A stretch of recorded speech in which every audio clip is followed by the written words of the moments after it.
നമസ്കാരം. നമ്മൾ താമസിക്കുന്ന വീട് ഒരു ഇൻവെസ്റ്റ്മെൻറ്റ് പ്രോപ്പർട്ടിയാക്കി മാറ്റിയാൽ ആ വീടിന് നെഗറ്റീവ് ഗിയറിംഗ് ആപ്ലിക്കബിൾ ആണോ എന്ന ചോദ്യം പലരും ചോദിക്കാറുണ്ട്. എനിക്കും ഇങ്ങനൊരു സംശയമുണ്ടായിരുന്നു. അപ്പോൾ ഞാൻ ഓസ്ട്രേലിയൻ ടാക്സേഷൻ ഓഫീസുമായിട്ട് ബന്ധപ്പെട്ടുള്ള വെബ്സൈറ്റുകളിൽ ഇതിനെക്കുറിച്ച് ഒരു സ്റ്റഡി നടത്തി. അതോടൊപ്പം തന്നെ എൻ്റെ അക്കൗണ്ടൻറ്റിനോട് ഈ കാര്യങ്ങൾ ഞാൻ ചോദിച്ച് മനസ്സിലാക്കി. അപ്പോൾ അവിടെ മനസ്സിലാക്കേണ്ട ഒരു പ്രധാന കാര്യം, ഓസ്ട്രേലിയ പോലെ വലിയ ടാക്സ് കൊടുക്കുന്ന ഒരു രാജ്യത്ത് നല്ലൊരു അക്കൗണ്ടൻറ്റിനെ സെലക്ട് ചെയ്യുക എന്നുള്ളത് വളരെ പ്രധാനപ്പെട്ടതാണ്. കാരണം കൃത്യമായ വഴികളിലൂടെ ഏറ്റവും മെച്ചപ്പെട്ട രീതിയിൽ ടാക്സ് സേവ് ചെയ്യാൻ അദ്ദേഹം നമ്മളെ സഹായിക്കും. എന്തായാലും കാര്യത്തിലേക്ക് വരാം. എൻ്റെ അക്കൗണ്ടൻറ്റിന് പറഞ്ഞ കാര്യം ഇതാണ്: നിങ്ങൾ വാങ്ങിയ പ്രോപ്പർട്ടി, താമസിക്കാൻ വേണ്ടി ഇപ്പോൾ വാങ്ങിയ പ്രോപ്പർട്ടി ബജറ്റ് നൈറ്റിന് മുൻപിലാണെങ്കിൽ, അതായത് 12 മെയ് 2026 7:30 മുൻപിലാണ് വാങ്ങിയത്, അല്ലെങ്കിൽ 7:30 മുമ്പായിട്ട് കോൺട്രാക്റ്റ് എഴുതിയിട്ടുണ്ടെങ്കിൽ ആ പ്രോപ്പർട്ടിക്ക് നെഗറ്റീവ് ഗിയറിംഗ് ആപ്ലിക്കബിൾ ആണ്. ഒരു നല്ല ന്യൂസ് അല്ലേ ഇത്? ഇതിനകത്ത് ഒരു കാര്യം ശ്രദ്ധിക്കേണ്ടതെന്ന് വെച്ചാൽ, നിങ്ങൾ ഈ വാങ്ങിയ വീട് ഇൻവെസ്റ്റ്മെൻറ്റ് പ്രോപ്പർട്ടി ആക്കുന്നതിന് മുമ്പ് നിങ്ങൾ ആ വീടിൻ്റെ വാല്യുവേഷൻ എടുക്കണം.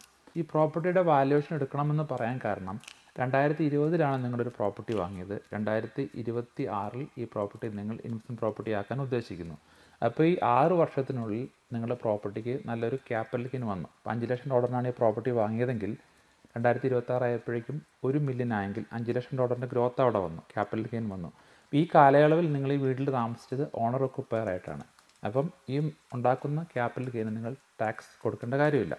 അപ്പോൾ നിങ്ങൾ ചെയ്യേണ്ടതെന്ന് വെച്ചാൽ, ആ സമയമാകുമ്പോഴേക്കും നിങ്ങളൊരു വാല്യുവേഷൻ എടുക്കണം. ഒരു ഓതറൈസ്ഡ് വാല്യുവറെ കൊണ്ട് എടുപ്പിക്കാം. അപ്പോൾ എനിക്ക് തോന്നുന്നത് ക്വാണ്ടിറ്റി സർവേസ് ചെയ്യും, അതുപോലെ തന്നെ സെയിൽസ് ഏജൻറ്റ് ചെയ്യും, ബാങ്ക് ചെയ്യും. അപ്പം അങ്ങനെ ഒരു എവിഡൻസ് നിങ്ങളുടെ കയ്യിൽ വേണം, റിട്ടേൺ ആയിട്ടുള്ളൊരു എവിഡൻസ് വേണം. അത് കഴിഞ്ഞ് നിങ്ങൾ ഈ പ്രോപ്പർട്ടി ഇൻവെസ്റ്റ്മെൻ്റ് ആക്കി നിങ്ങൾ 2 വർഷം കീപ്പ് ചെയ്തു. ഫോർ എക്സാമ്പിൾ 2026 മുതൽ 28 വരെ ഈ പ്രോപ്പർട്ടി നിങ്ങൾ കീപ്പ് ചെയ്തു. എന്നിട്ട് നിങ്ങൾക്ക് ഇപ്പോഴത്തെ റൂൾ അറിയാം, 2027 ജൂലൈ വരെ നിങ്ങൾക്ക് 50% ക്യാപിറ്റൽ ഗെയിൻ ടാക്സ് ഇപ്പോഴും ഉണ്ട്. 28 ഈ പ്രോപ്പർട്ടി നിങ്ങൾ വിറ്റുമെന്ന് ചോദിച്ചാൽ, അപ്പോൾ 2026 മുതൽ 28 വരെ $2 ലക്ഷം ഈ പ്രോപ്പർട്ടി ഉണ്ടാക്കി. അപ്പം 26 മുതൽ 27 വരെ $1 ലക്ഷം ഏകദേശം എൻ്റെ ഗ്രോത്ത് വന്നെങ്കിൽ, ആ $1 ലക്ഷം 50% ക്യാപിറ്റൽ ഗെയിൻ ടാക്സിൻ്റെ ഡിഡക്ഷൻ നിങ്ങൾക്ക് കിട്ടും.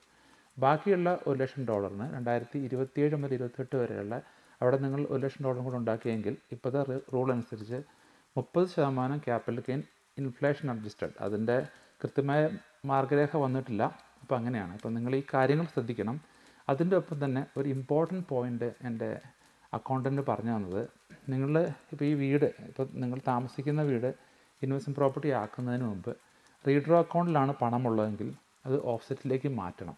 എന്നിട്ട് അതിനകത്തുള്ള മാക്സിമം കടം ആ ഇൻവെസ്റ്റ്മെൻറ്റ് പ്രോപ്പർട്ടിയിലേക്ക് ആക്കണം. ഇപ്പോൾ കറൻ്റ്ലി നിങ്ങൾ താമസിക്കുന്ന വീട് ഇൻവെസ്റ്റ്മെൻറ്റ് പ്രോപ്പർട്ടി ആക്കാൻ ഉദ്ദേശിക്കുന്നുണ്ടെങ്കിൽ, നെഗറ്റീവ് ഗിയറിംഗ് എന്ന് പറയുന്നത് മാക്സിമം പ്രോപ്പർട്ടിയിൽ നഷ്ടമുണ്ടാക്കി നിങ്ങളുടെ പേഴ്സണൽ ഇൻകത്തിനെതിരെ കാണിക്കുന്നതാണല്ലോ. അപ്പം അങ്ങനെ മാറ്റുന്നതിന് മുമ്പ്, ഇൻവെസ്റ്റ്മെൻറ്റ് പ്രോപ്പർട്ടി ആക്കുന്നതിന് മുമ്പ് ആ പ്രോപ്പർട്ടിയിലുള്ള മാക്സിമം കടം ഉണ്ടാക്കണം എന്നാണ് എൻ്റെ അക്കൗണ്ടൻറ്റ് പറയുന്നത്. അങ്ങനെയാണെങ്കിൽ മാക്സിമം ക്യാപിറ്റൽ നെഗറ്റീവ് ഗിയറിങ്ങിൻ്റെ ബെനിഫിറ്റ് നിങ്ങൾക്ക് കിട്ടും. അപ്പോൾ ഇത് ഞാൻ പറഞ്ഞത് നിങ്ങൾ അവസാന വാക്കായിട്ട് എടുക്കരുത്. നിങ്ങളുടെ ഒരു അക്കൗണ്ടിനോട് ചോദിച്ച് കാര്യങ്ങളൊക്കെ മനസ്സിലാക്കുക, എന്നിട്ട് നല്ല തീരുമാനങ്ങൾ എടുക്കാൻ ശ്രമിക്കുക. അടുത്ത വീഡിയോയിൽ കാണാം. നന്ദി, നമസ്കാരം.